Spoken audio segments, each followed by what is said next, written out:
તો પૂર્વોત્તરમાં આકાશમાંથી વરસાદ નહીં પણ તબાહી વરસી રહી છે। ત્યાંથી આવેલી એક તસવીર તે વાતની સાક્ષી પૂરી રહી છે। આમ તો દર વર્ષે આસામમાં પૂરની તબાહીના સમાચાર આવતા હતા, પણ જૂન મહિનામાં જ આસામ જ નહીં, મણિપુર, ત્રિપુરા, સિક્કિમ, અરુણાચલ પ્રદેશથી તબાહીના એવા દ્રશ્યો પહેલા ક્યારેય સામે નથી આવ્યા।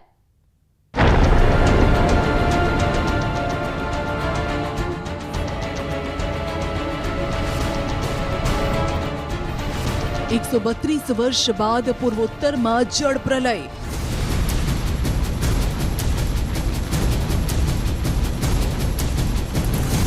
પાંચ રાજ્યોમાં તબાહીનું તાંડવ।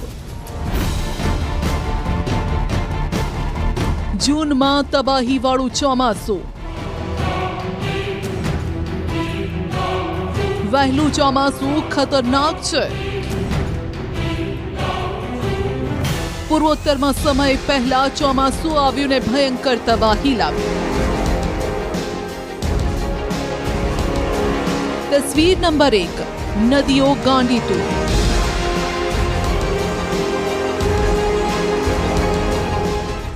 તસવીર નંબર 2, ડૂબી ગયા ઘર। તસવીર નંબર 3, શહેરો જળબંબાકાર।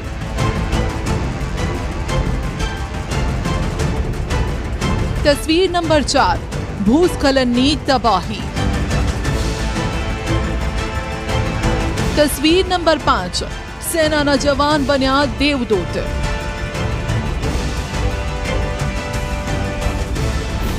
પૂર્વોત્તરમાં તબાહી કેટલી ભયાનક છે તેનો અંદાજો આ તસવીર પરથી આવી જાય છે।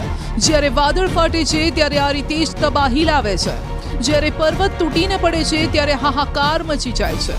પ્રકૃતિ જ્યારે નારાજ થાય છે ત્યારે તે માત્ર વિનાશ વેરે છે। તમારી સ્ક્રીન પર આ તસવીરો તે વાતની સાક્ષી છે।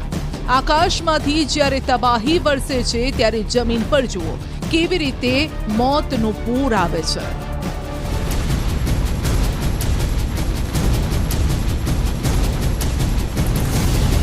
આખું શહેર બન્યું દરિયો। મકાન, દુકાન, મંદિર બધું જ પાણીમાં ગરકાવ। એક દિવસમાં એટલો વરસાદ સિલચરના લોકોએ જોયો કે જે પહેલા ક્યારેય નહોતો જોયો। નદી વચ્ચે શહેર આવી ગયું કે શહેર વચ્ચે નદી, કંઈ ખબર જ નથી પડતી। જૂન મહિનાના પ્રથમ દિવસે 415 મિલીમીટર વરસાદ નોંધાયો। આ પહેલા સિલચરમાં 1893માં 293 મિલીમીટર વરસાદ નોંધાયો હતો। આ ડૂબેલા વિસ્તારમાંથી બહાર નીકળવું મજબૂરી છે કે પછી સામાન્ય માણસ માટે આ એક પરેશાની। પૂર પ્રભાવિત લોકોને શેલ્ટર હોમમાં શિફ્ટ કરવામાં આવી રહ્યા છે। અહીં બરાક નદી ભયંકર સપાટી પર વહી રહી છે।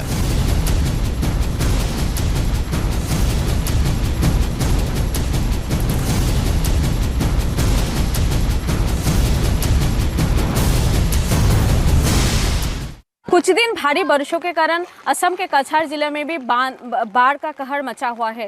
सिलचर की अगर बात करें, अगर उधारमंद कंस्टिट्यूएंसी बात करें, अगर कठीगोड़ा की भी बात करें तो काफ़ी लोग फ्लड अफेक्टेड हुए हैं। अभी तक सिलचर के 15 फ्लड रिलीफ कैंप खोला गया है। सिलचर के जितने भी स्कूल कॉलेज है वहाँ पे फ्लड रिलीफ कैंप खोला गया है। वहाँ पे अभी तक जो पता लगा है कि 5000 लोग अभी तक वहाँ पे शेल्टर लिए हुए हैं। मैं जिस वक्त अभी हूँ वो है सिलचर के आश्रम रोड एरिया, जहाँ पे सिर्फ आप लोग देख सकते हैं पानी ही पानी है। हर एक घरों में पानी घुस चुका है। घर का जो रास्ता है, आने जाने का जो रास्ता था, ज़्यादा लोग आते जाते थे, वहाँ पे भी पानी है। अभी फिर से बारिश शुरू हो गया है। कल हम लोग ने देखा था कि रिकॉर्डेड बारिश हुआ था कछार ज़िले के साथ सिलचर में भी, और जिसके चलते बराक नदी का पानी जो है बढ़ता गया है। अभी डेंजर लेवल क्रॉस करके पानी बह रहा है। પાણીનો વેગ ઘરો છોડવા માટે મજબૂર લોકો। તોફાની વરસાદ અને ભયંકર પૂરે પૂર્વોત્તરને કરી દીધું છે બેહાલ। પાણીનો આવો પ્રહાર પહેલા ક્યારેય નહીં જોયો હોય। પાણીનો એવો વેગ જેની સામે કોઈ ટકી શકે તેમ નથી। આવો હાહાકારી પૂર એવી તબાહી લઈને આવ્યો જેને કહેર મચાવ્યો। આ દ્રશ્યો મનમાં ડર પેદા કરનારા છે।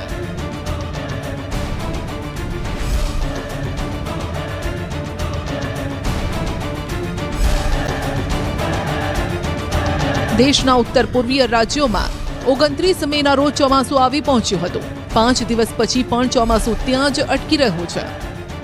આસામના દિબ્રુગઢ જિલ્લાનો મોટો ભાગ ભયંકર જળ પ્રહારમાં આવ્યો છે.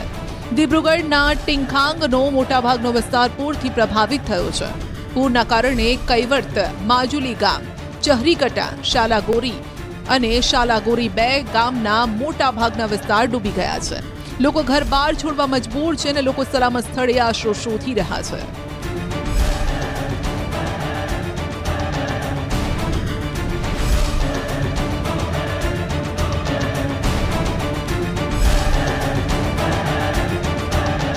એક 1000થી વધુ ગામ જળબંબાકાર. આસામના કામપુરમાં પૂરની સ્થિતિ આજે પણ બદલાઈ નથી. પૂરની ઝપેટમાં 1000થી વધુ ગામ આવી ગયા. કેટલાય ગામો હજુ પણ સંપર્ક વિહોણા છે.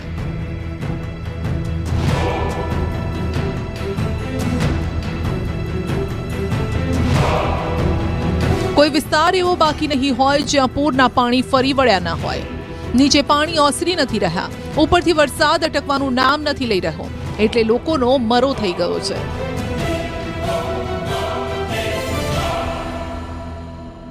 જવું તો ક્યાં જવું, કેમ કે ચારે બાજુ બસ પાણીનું સામ્રાજ્ય છે.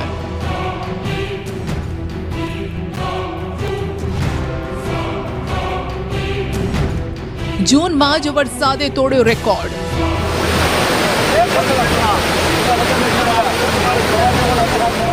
પૂર જ્યારે આવે છે ત્યારે બધું છીનવી લે છે. ઘરની છત પણ નથી બચતી.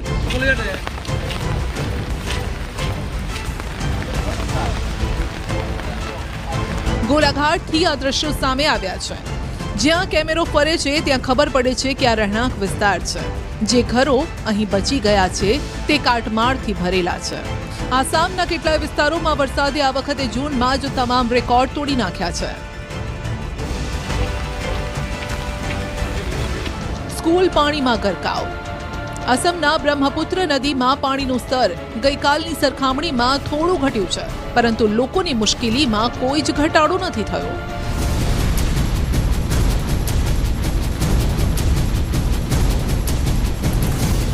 શિવસાગરમાં કેટલાય ગામો જળબંબાકાર છે. અહીં સ્કૂલ પાણીમાં ગરકાવ જોવા મળી. પૂરના કારણે ઓફાલા, મામલગર, ભટિયા બસ્તી, મજરાબારી, લીગીરબારી, ગટાંગા અને દિચાંગ મુખના ઘણા અન્ય વિસ્તારો ડૂબી ગયા. સાથે રવિ પાક, ડાંગરના પાકને પણ મોટું નુકસાન છે અને પશુઓ માટે ઘાસચારાની અછત વર્તાઈ રહી છે.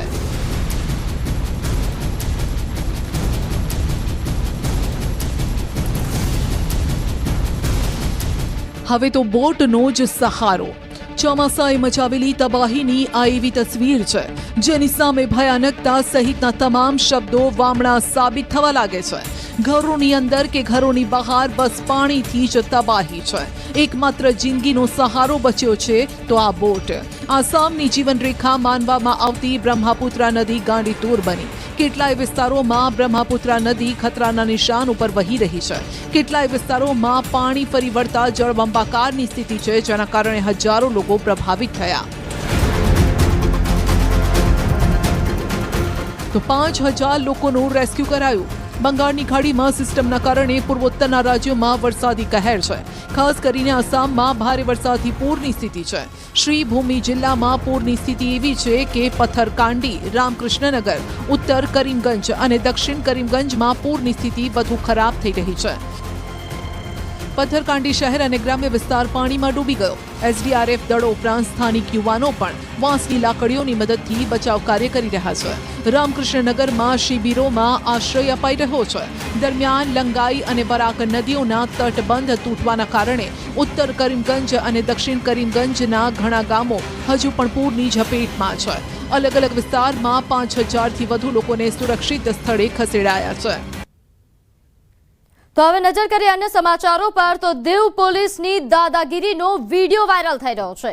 પોલીસ કર્મીએ પ્રવાસીને લાત માર્યા હોવાનો વિડીયો સામે આવ્યો છે. દીવના નાગવા બીચનો આ વિડીયો છે જેની ચર્ચા થઈ રહી છે. પ્રવાસીને લાત મારતી પોલીસ જવાન હાલ આજે ઘટના સામે આવી છે જે કેમેરામાં કેદ થઈ હતી. દીવના નાગવા બીચનો આ વિડીયો હોવાની હાલ ચર્ચા થઈ રહી છે, જેમાં પોલીસ કર્મી દ્વારા પ્રવાસીને લાત મારવામાં આવતું હોય તેવું કેમેરામાં કેદ થયું છે. તો દીવ પોલીસની દાદાગીરીનો વિડીયો વાયરલ થઈ રહ્યો છે. વાયરલ પોલીસકર્મીએ પ્રવાસીને લાત માર્યા હોવાના દ્રશ્યો, જેમાં દીવના નાગવા બીચનો વિડીયો હોવાની હાલ ચર્ચાઓ થઈ રહી છે. પ્રવાસીને લાત મારતી આ ઘટના કેમેરામાં કેદ થઈ.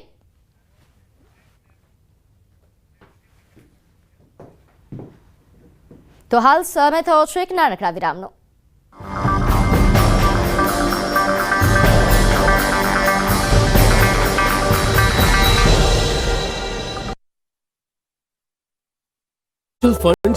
ચોમાસા પહેલા ભાવનગર શહેરમાં જર્જરિત ઇમારતને ખાલી કરવા માટે મહાનગરપાલિકાએ BPMC એક્ટ મુજબ નોટિસ પાઠવી છે. મહાનગરપાલિકાની બહુમાળી જેટલી કમર્શિયલ 91 ઇમારતો છે, જેમાં 51 જેટલી ઇમારતોમાં નળ, ગટર જેવી સુવિધાઓ બંધ કરવામાં આવી અને 33 જેટલી ઇમારતોને તાત્કાલિક ધોરણે ખાલી કરવા નોટિસ આપવામાં આવી.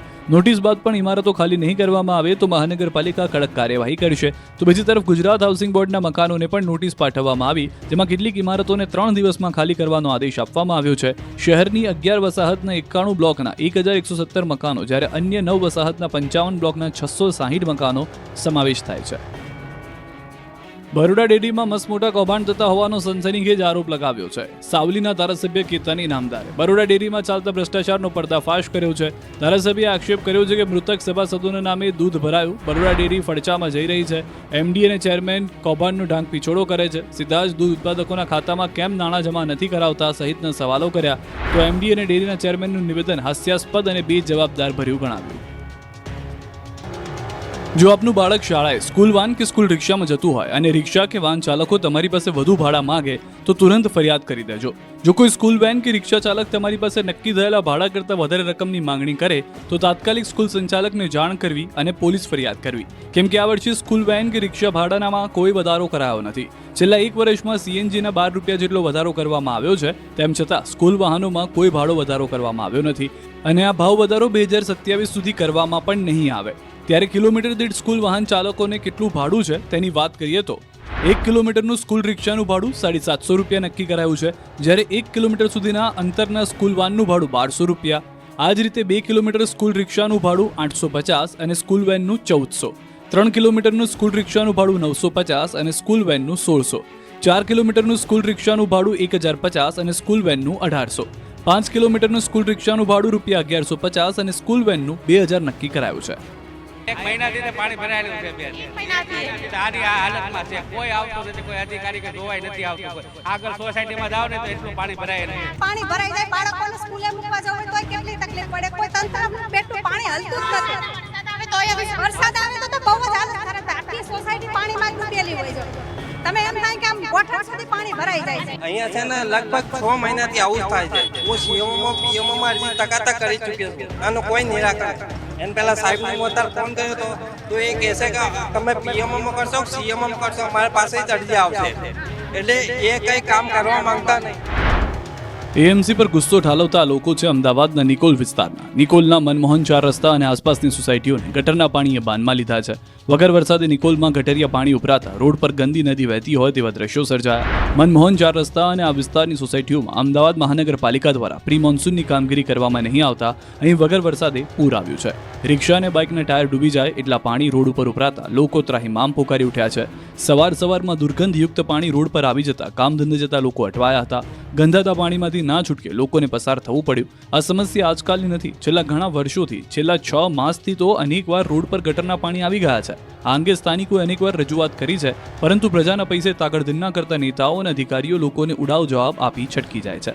બીજી તરફ પ્રી મોન્સૂન પ્લાન અંતર્ગત પાલિકાએ 900 કરોડના ખર્ચનો અંદાજ આંક્યો છે, છતાં શહેરના 147 લોકેશન એવા છે જ્યાં હજુ પણ પાણી ભરાવાની સમસ્યાથી છુટકારો નથી મળ્યો. જોકે ડેપ્યુટી મ્યુનિસિપલ કમિશનરનું કહેવું છે કે ગત વર્ષે 147 લોકેશન પર પાણી ભરાયા હતા, ત્યાં આ વર્ષે ઓછા પાણી ભરાશે. સાથે જ શહેરમાં લાગેલા હોર્ડિંગ્સની સ્ટ્રક્ચરની પણ તપાસ કરાશે. સુરત મહાનગરપાલિકાએ પાણી ન ભરાય તે માટે પ્રી મોન્સૂન પ્લાન તો નથી બનાવ્યો, પરંતુ સુરતની જનતા ગટરમાં સરળતાથી ખાબકી શકે તે માટે પ્લાન બનાવ્યો છે. એટલે સુરતના લોકો રોડ પર નીકળો તો ધ્યાન રાખીને નીકળજો, કેમ કે સુરત મહાનગરપાલિકાના પાપે શહેરના વિવિધ રોડ પર ગટરના ઢાંકણા ખુલ્લા છે. આ ઢાંકણાઓ બંધ કરવાનો સુરત મનપાના અધિકારીઓ કે સત્તાધીશો પાસે સમય નથી. જુઓ સુરત શહેરના દિલ્હી ગેટ મુખ્ય માર્ગ પર ઢાંકણ વગરની ખુલ્લી ગટરના દ્રશ્યો. અંદાજે 15 ફૂટ ઊંડી આ ગટરમાં કોઈ પણ સમયે ગંભીર અકસ્માત થઈ શકે છે. રસ્તે હજારો વાહનો પસાર થાય છે, છતાં કોઈ પણ ચેતવણી કે બેરિકેડ મૂકવામાં આવ્યા નથી. તંત્રના બેદરકાર વલણ સામે નાગરિકોમાં આક્રોશ છે.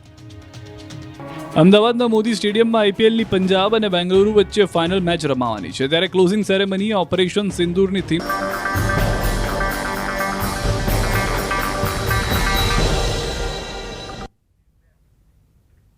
વિરામ બાદ આપનું સ્વાગત છે. આગળ વાત નવસારીની, જ્યાં બિલીમોરામાં છૂટા હાથની મારામારી થઈ. પરપ્રાંતીય મજૂરો વચ્ચે છૂટા હાથની મારામારી થયા હોવાની ઘટના સામે આવી છે. 3 થી 4 જેટલા લોકોએ એક વ્યક્તિને માર માર્યો. મારામારી કરનાર નશામાં હોવાની ચર્ચા થઈ રહી છે. જાહેરમાં મારામારીના વિડીયો પણ સામે આવ્યા છે. કેટલાક લોકોએ એક વ્યક્તિને માર માર્યા હોવાની આ ઘટના કેમેરામાં કેદ થઈ. મારામારી કરનાર નશામાં હોવાની હાલ ચર્ચાઓ થઈ રહી છે. જાહેરમાં મારામારીનો વિડીયો વાયરલ થઈ રહ્યો છે. બિલીમોરાની આ ઘટના છે, જેમાં છૂટા હાથની મારામારી થઈ. પરપ્રાંતીય મજૂરો વચ્ચે આ છૂટા હાથની મારામારી થયા હોવાની હાલ વિગત મળી રહી છે.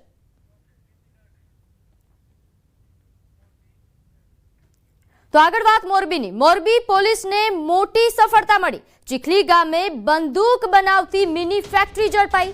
સલીમ મલાણીના ઘરમાં બંદૂક બનાવવાની ફેક્ટરી ઝડપાઈ છે. તે ઘરમાં બંદૂક બનાવતો હતો.